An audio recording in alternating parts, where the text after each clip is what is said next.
నల్గొండ జిల్లా దామరచర్ల మండల పరిధిలోని వాడపల్లిలో గ్రామస్తులు ఆందోళనకు దిగారు. పంచాయతీ కార్యాలయం ముందు బైఠాయించిన గ్రామస్తులు పంచాయతీ కార్యదర్శి విధుల పట్ల నిర్లక్ష్యంగా వ్యవహరిస్తున్నారని మండిపడ్డారు. కార్యదర్శి శేఖర్ బాబు నిధులను దుర్వినియోగం చేస్తున్నారని ఆగ్రహం వ్యక్తం చేశారు.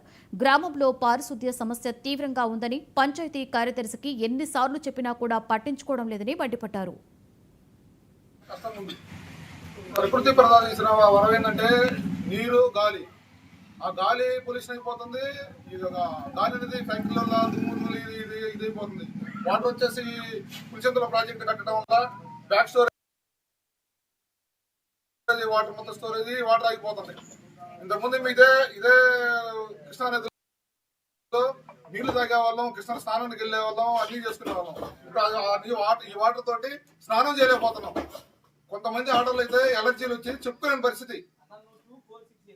మాకు 2 లైన్లు వేసిండ్రు గాంధీనగర్కి. ఫిల్టర్ వాటర్ ఒక లైను, ఆరు వాటర్ లైన్ వేసిండ్రు. పేరుకి వేసిండ్రు, బిల్లులు తీసుకున్నారు. కనీసం మాకు వాటర్ వచ్చే పరిస్థితి లేదు.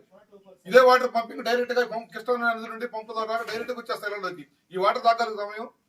కనీసం స్నానం చేయలేము ఈ వాటర్ తోటి. దయచేసి చెప్తున్నా, ఇదే వాటర్ బాటిల్ ఎవరైనా అధికారులు ఎవరైనా తాగమనండి ఈ వాటర్ని. లాస్ట్కి అందరూ మా గాంధీనగర్ మా వాళ్ళే సార్ 400 ఇళ్ళు ఉంటాయి. 400 ఇళ్ళు అందరూ కష్టం చేసి బతికే వాళ్ళే. ఒక్కడు కూడా ఎంప్లాయీ లేడు. ఆడవాళ్ళు కరువు పనికి పోవాలా, మగవాళ్ళు పని చేసుకోవడానికి పని లేదు. యువత వచ్చేసి